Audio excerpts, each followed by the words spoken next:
Salam Bapak Mama kekasih Tuhan. Pada pagi hari ini, pagi yang sukacita ini, dalam minggu pertama di bulan pendidikan ini, Sinode memberikan kita tema yaitu pengajaran menuntun kepada kebijaksanaan. Dalam kehidupan kita sehari-hari, kita pasti bertemu dengan orang-orang yang bijaksana, seperti dalam lingkungan keluarga, di lingkungan gereja, bersama dengan rekan-rekan sepelayanan dan lain-lain. Namun Bapak Mama, ada satu pertanyaan yang terlintas dalam pikiran, yaitu apa arti dari orang yang bijaksana? Kita memang tahu bersama orang yang bijaksana, mungkin Bapak Mama punya pemahaman sendiri, tapi di sini kita mau bertanya lagi, apa arti dari orang yang bijaksana? Baik Bapak Mama kekasih Tuhan, orang yang bijaksana itu adalah orang yang bisa membedakan antara hal baik dengan yang tidak baik, adil dan tidak adil, atau benar dan yang salah. Orang yang bijaksana juga mampu untuk menyelesaikan masalah dengan baik karena selalu berpikir positif serta mau belajar dari kesalahan yang pernah dilakukan. Ada satu contoh sederhana untuk kita semua pada pagi hari ini. Misalkan Bapak Mama, kita menjual sayur. Di sini kebanyakan kita tanam bawang, Bapak Mama? Tanam bawang, Bapak Mama.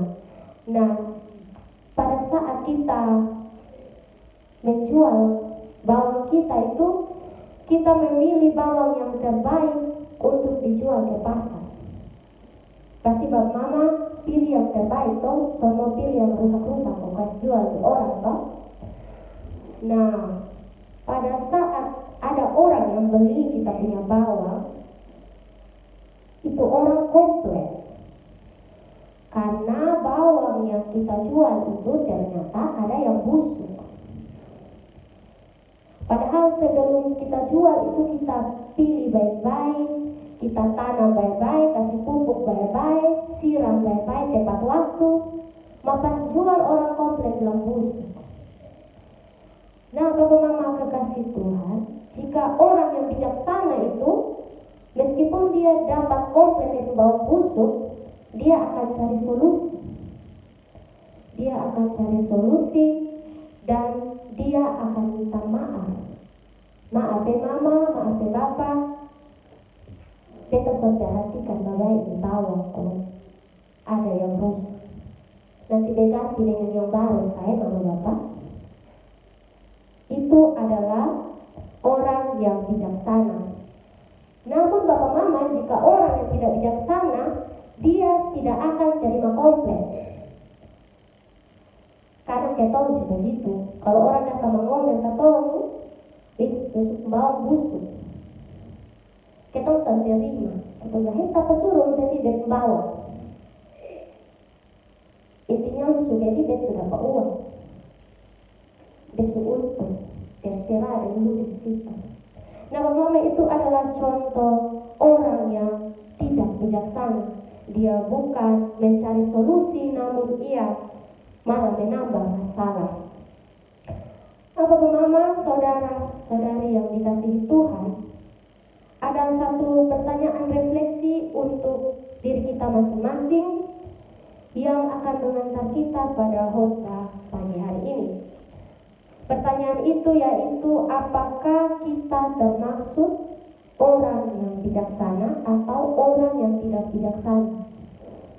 Baik Bapak Mama, saudara-saudari yang diberkati Tuhan, dalam pembacaan pagi hari ini Mazmur pasal 119 ayat 97 sampai ayatnya yang ke-112 ini merupakan salah satu Mazmur terpanjang. Mungkin Bapak Mama buka di dia punya ayat-ayat sebelumnya, ini Mazmur yang sangat panjang Bapak Mama. Tapi di sini kita hanya berfokus pada ayatnya yang ke-97 sampai ayatnya yang ke-112. Nah, Bapak Mama, di sini pemazmur atau Raja Daud mau menjelaskan bagi kita semua bahwa sumber segala pengetahuan yang dimiliki oleh Raja Daud itu adalah berasal dari Taurat Tuhan. Dan manusia harus hidup dalam firman Tuhan. Raja Daud menceritakan kepada kita bagaimana ia mempelajari Taurat Tuhan dan menjadi lebih bijaksana daripada musuhnya. Itu pada ayat 98 yang tadi kita baca, para penjaganya pada ayat yang ke-99, dan juga orang-orang yang lebih tua darinya itu pada ayat yang ke-100. Raja Daud sekali lagi menekankan bahwa sumber pengetahuan yang ia miliki adalah berasal dari firman Tuhan. Ia membaca, ia memahami, lalu ia menghidupkan firman itu di dalam praktek kehidupannya setiap hari. Dengan cara seperti ini, Raja Daud mendapatkan manfaat dari pengajaran, yaitu ia menjadi lebih bijaksana. Kebijaksanaannya membuat ia memiliki hidup yang berkenan di hadapan Tuhan. Ia tidak menyimpang dari hukum Tuhan, sekalipun banyak tantangan yang dia alami di dalam kehidupan.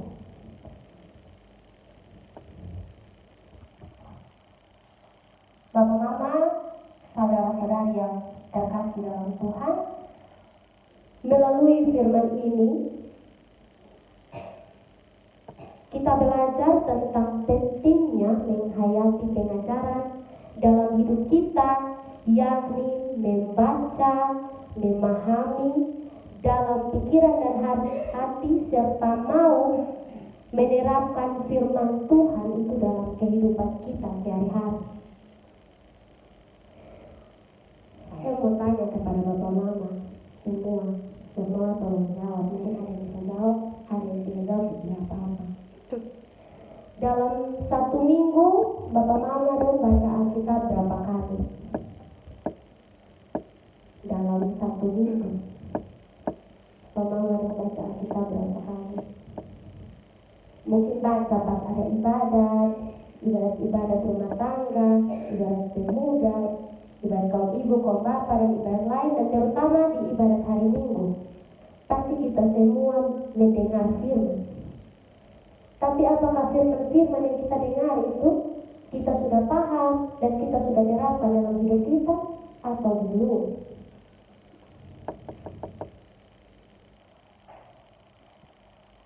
Itu yang masih jadi pertanyaan. Kadang kita pulang dari gereja, kita bosan berpikir situ, kita baru dengar firman habis, di hari Bapak Mekawang bilang kasihlah sesamamu.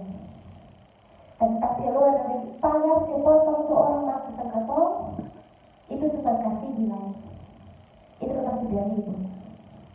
Karena Bapak Mama pulang gereja orang bikin dosa, pasti pernah atau Bapak Mama.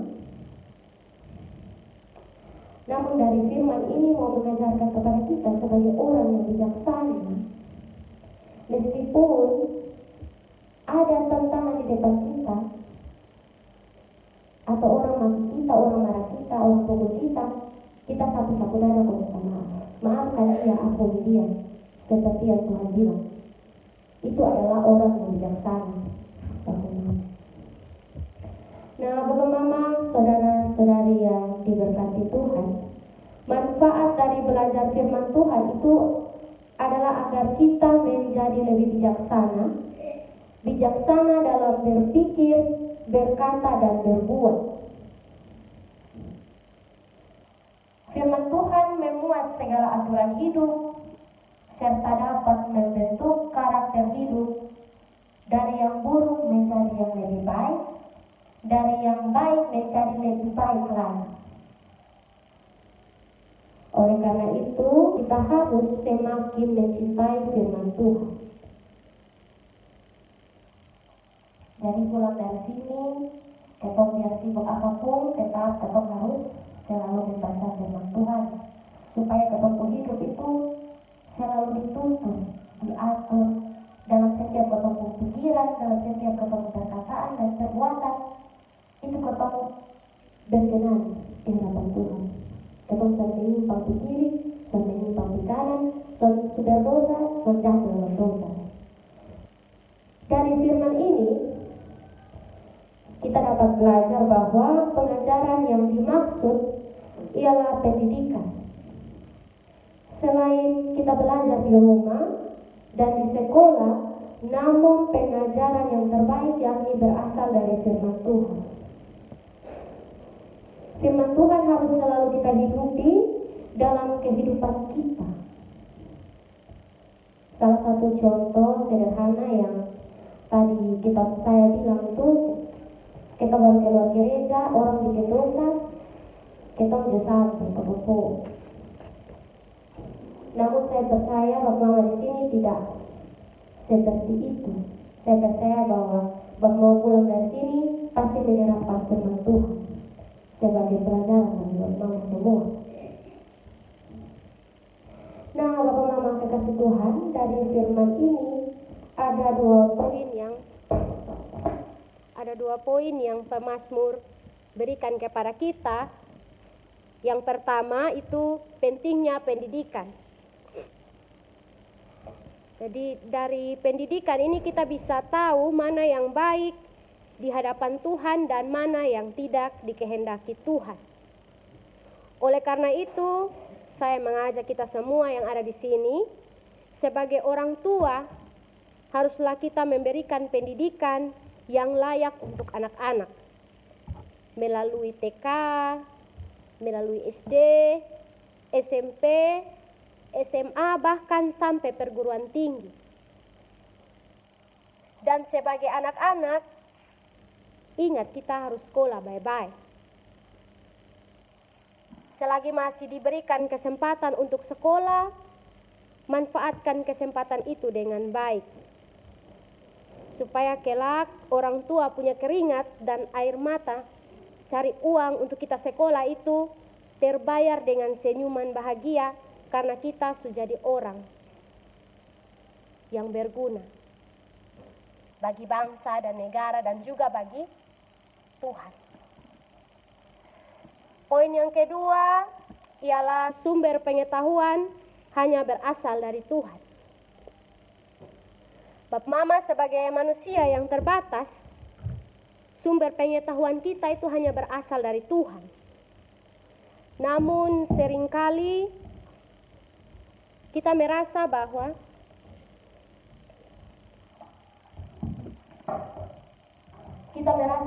kita paling hebat dari orang lain.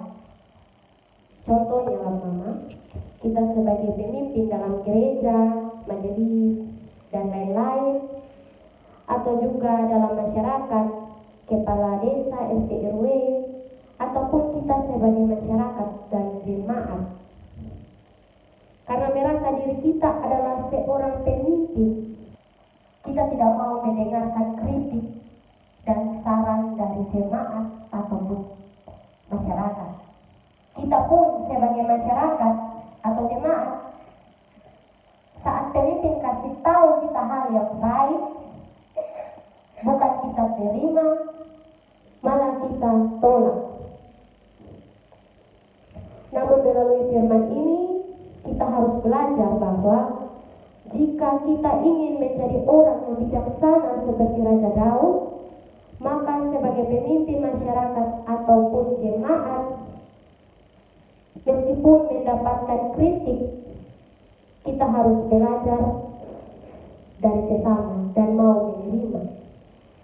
Di akhir khotbah, saya mau mengingatkan kepada kita semua, selagi masih diberikan kesempatan oleh Tuhan, marilah kita terus hidupkan firman Tuhan sebagai pedoman yang menuntun hidup kita agar terus belajar semakin baik, sehingga dalam kehidupan kita sehari-hari kita mampu menjadi orang yang bijaksana seperti Raja Daud.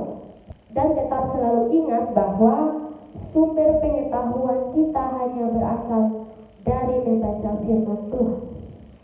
Baik Bapak Mama, Saudara kasih Tuhan, selamat menjalani kehidupan ke depan bersama Tuhan. Kiranya firman Tuhan memberkati kita semua.